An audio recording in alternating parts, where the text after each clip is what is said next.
pagi anak-anak. Hari ini kita jumpa lagi di kelas pendidikan agama Katolik. Hari ini kita akan bersama-sama belajar dengan tema saya mampu membedakan perbuatan yang baik dan perbuatan yang jahat. Untuk itu, sebagai manusia yang percaya kepada Tuhan Yang Maha Esa, Ibu mengajak kita sekalian untuk tunduk sejenak. Kita mengucapkan syukur kepada Tuhan karena telah memelihara kita. Mari sikap berdoa, kita berdoa. Berdoa mulai dalam nama Bapa dan Putra dan Roh Kudus. Amin. Berdoa selesai dalam nama Bapa dan Putra dan Roh Kudus. Amin. Dalam diri manusia, anak-anak sekalian, dalam setiap diri manusia ada yang dinamakan suara hati. Suara hati itu tugasnya untuk mendorong setiap manusia atau individu, baik itu ibu guru, anak-anak, orang tua di rumah, bahkan siapa saja, untuk melakukan hal-hal yang baik. Contohnya, membuang sampah pada tempatnya, memakai masker di saat pandemi sekarang ini, tidak berkelahi dengan teman atau sahabat, dan lain sebagainya. Namun di samping suara hati yang mendorong kita melakukan hal yang baik, ada juga suara yang disebut dengan gangguan-gangguan atau suara si iblis. Suara iblis itu mendorong kita untuk menghalangi kita untuk melakukan hal yang baik tadi. Untuk itu, sebagai manusia yang percaya, kita wajib membedakan manakah perbuatan yang baik dan manakah perbuatan yang jahat. Ada berbagai banyak contoh yang ada di dalam lingkungan hidup kita, baik di rumah, di sekolah. Contoh-contoh dari perbuatan yang baik itu, misalnya kalau di rumah rajin membantu orang tua. Yang kedua, kita gemar melakukan sedekah, misalnya memberikan uang jajan kita kepada pengemis yang membutuhkan. Dan yang ketiga, membuang sampah pada tempatnya. Itu contoh-contoh perbuatan yang baik. Sementara contoh perbuatan yang jahat, misalnya di sekolah kita suka nyontek waktu ujian, ataukah kita membuang sampah di sembarang tempat. Itu contoh perbuatan yang tidak baik. Dari semua hal itu, dari semua kegiatan dan semua perilaku itu pasti memiliki akibat. Akibat dari perbuatan yang baik yang kita lakukan, akibatnya itu kita akan mendapatkan penghargaan atau pujian dari siapa saja. Contohnya, kalau anak yang rajin belajar di sekolah, pasti dia memiliki ilmu yang banyak, kemudian dia mungkin berprestasi di sekolah.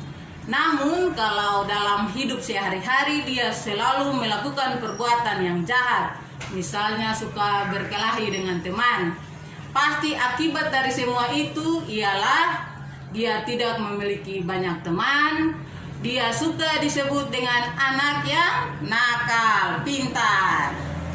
Baik, anak-anak, dalam surat Rasul Santo Paulus kepada jemaat di Roma, Santo Paulus berpesan kepada kita untuk kita melakukan perbuatan yang baik.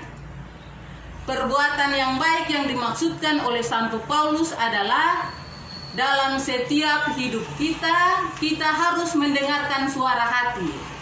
Kita harus menghargai suara hati dan kita patut melaksanakan setiap kegiatan dengan mendengarkan suara hati kita.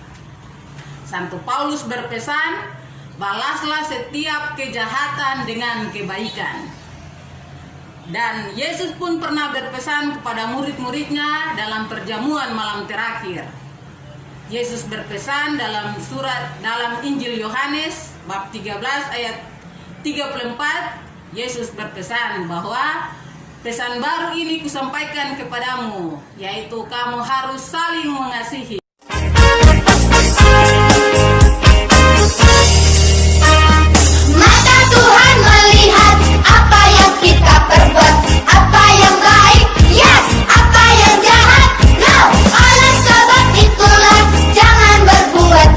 Ingat, Tuhan melihat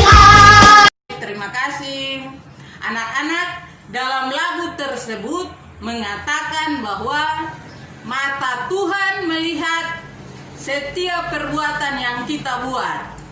Kalau yang baik, yes. Kalau yang jahat, no. Oleh sebab itulah, di dalam hidup, lakukanlah semua perbuatan dengan baik. Karena ingat, di atas sana, mata Tuhan melihat. Tadi Ibu sudah katakan bahwa setiap perbuatan kita pasti ada akibatnya. Akibat dari perbuatan yang baik itu kita akan mendapatkan penghargaan, kita mendapatkan pujian. Namun akibat dari perbuatan yang jahat, kita akan dikucilkan, kita akan disepelekan, dan kita akan disebut anak-anak yang kurang baik. Untuk itu, hari ini Ibu berharap kepada kita sekalian, setelah pembelajaran ini, kita semua akan hidup seperti pesan Yesus, yakni kita saling mengasihi. Sampai di sini juga dulu perjumpaan kita, anak-anak sekalian. Ibu berharap sampai di rumah kita harus bersikap dengan baik agar kita disayangi oleh orang tua kita. Rajin belajar dan semoga Tuhan memberkati kita sekalian. Mari kita tutup dengan doa, sikap berdoa. Ya, mari kita berdoa. Dalam nama Bapa dan Putra dan Roh Kudus. Amin. Kelas selesai.